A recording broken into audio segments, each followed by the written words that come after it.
What's up YouTube, Redbeard's Garage, back with another little vlog. Well, I got the transmission put back in the Ford. It was a pain in the arse, that's for sure. Never want to do that again, but I'm sure I'm going to have to eventually. The E4ODs that's in the 95 F-150s and up, they're actually the same transmission that's in the 250s and 350s. They're actually really good transmissions if you keep them serviced right and watch the temperature. So I'm going to order an Autometer temperature gauge, trans temperature gauge, and a little pod for it that Autometer sells, and going to mount it on the dash here soon because I really want to keep an eye out on that temperature. One other thing I'm going to add is a bigger cooler, transmission cooler. I'm going to go with the B&M cooler. I will put a link right here actually to the cooler I'm going with. It's like $79.99 on Amazon and gets a lot of good reviews. Last thing, I've been driving the truck for a couple days. I got a Flowmaster put on it. I'm sorry I couldn't film it. I pretty much tried to do it by myself, and it was pretty much impossible. So luckily my neighbor had nothing going on and he came down and helped me out. He was a lifesaver, to be honest. I wouldn't have got it done without him. So the last thing I got to do is put the four-wheel drive shaft in, the front drive shaft, and hook up the linkage from the four-wheel drive shifter to the transfer case. Now, the only reason that linkage isn't hooked up is because I didn't know you're supposed to pick it up. I had it unhooked from the transfer case, so it's hanging down from the transmission side, and I didn't put it up before I put the cross member on, so now it won't clear the cross member. So I need to pop that off or take the cross member off. I'm guessing it's going to be easier to pop that off, but it's easier said than done. It's kind of a pain in the arse. But I got the drive shaft here on the bench, and I've got to change the U-joints in it. I've already did the rear drive shaft, and so I'm going to go ahead and put fresh ones on the front one. So I'll show you real quick. If you've never did U-joints on a drive shaft, I'll show you how to pop them puppies off. Okay, I got it bolted down to the workbench.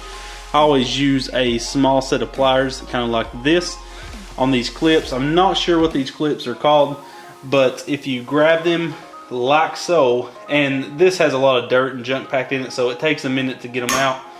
But if you squeeze these two clips together and kind of wiggle it and pull this sleeving out from under this little collar, it'll let you guide it right out of the hole. So let's get this thing done.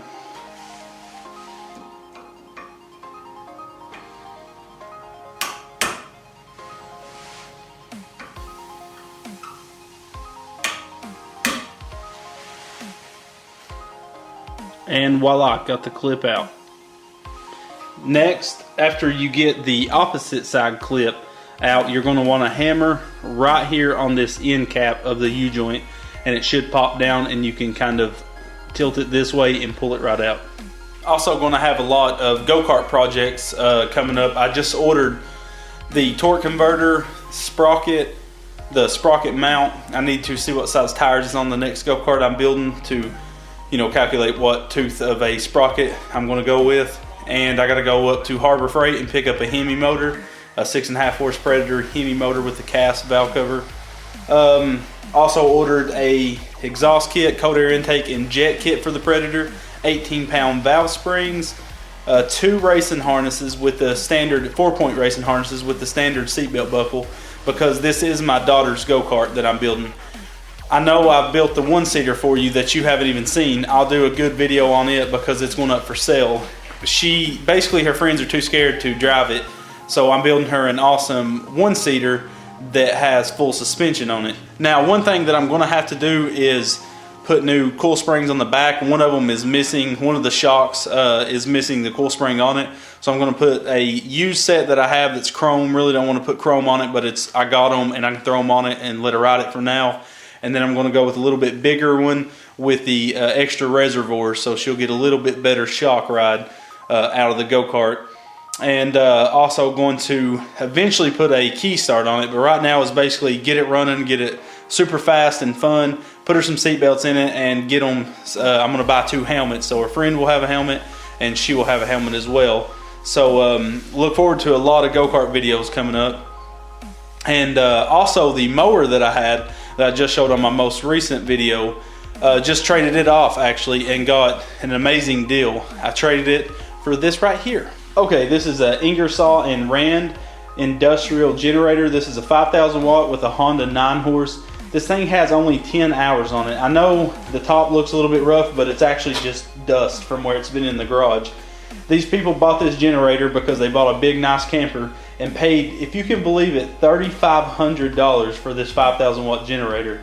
Now, it needs the carburetor cleaned is the only thing it needs, and it'll be running perfect.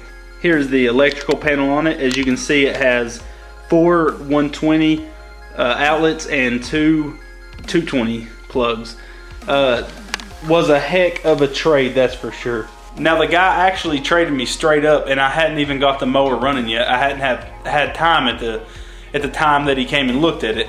I was actually I was in the middle of putting my transmission back in, and my dad originally wanted to trade that mower, the zero turn that I had, for a Husqvarna that I had mentioned. And I was cool for that because I figured I could sell the Husqvarna faster than I could sell that weird zero turn. Well, it turns out his father-in-law came over to look at the mower that I had, and I guess it really intrigued him and he wanted it, because the next day he had called me, and my dad had called me for him and told me that he would trade me this 10-hour industrial generator for that lawnmower, the way the lawnmower set.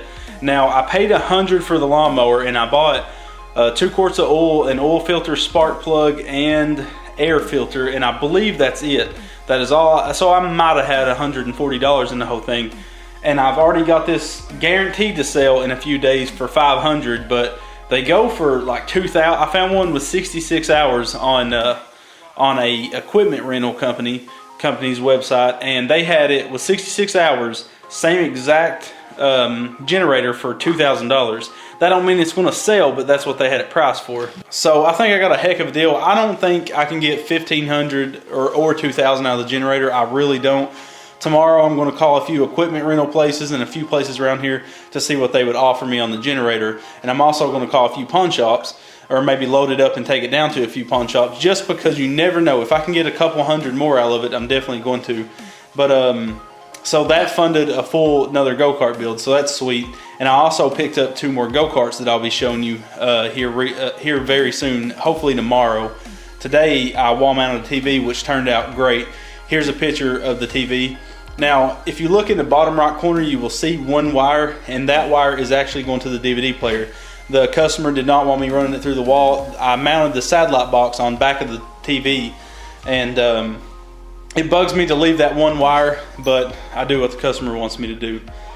But yeah, guys, keep an eye out on my channel. Please tell your friends and spread this channel, and all you can, because I'm gonna have a lot of awesome projects coming up. The biggest thing is cameraman. I need a cameraman, so I think I'm gonna start paying someone just, a little bit of money just to come hold the camera for me, point at what I tell them to, and just turn it on when I tell them to. But yeah, that would be an awesome help if I could get a cameraman.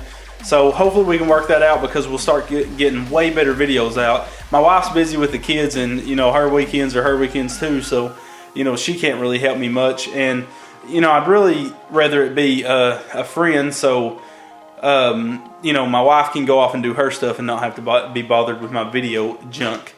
But yeah, guys, tell me what you think of these little short vlogs. I know, I've probably got this at 9 minutes now of me just rambling, but just really excited for the upcoming videos. I really just need a cameraman. That's why my videos, like on the transmission, it would have took me even longer to get that thing back in there. And I'm telling you guys, it sucked. I hope you never have to put a transmission in. And the only reason it was bad is I don't have a transmission jack. I was doing it on the ground. And people do this stuff every day. But it just sucks, period. No one says, yay, I get to go home and change the transmission out. But keep an eye out on the channel. I've got a video coming up real soon on how to build your own dust deputy, and I'll explain what it is in the video. So thanks for watching, guys. Thanks for liking, thanks for commenting, and thanks for subscribing. And always come back to Redbeard's Garage for more videos. I'm out.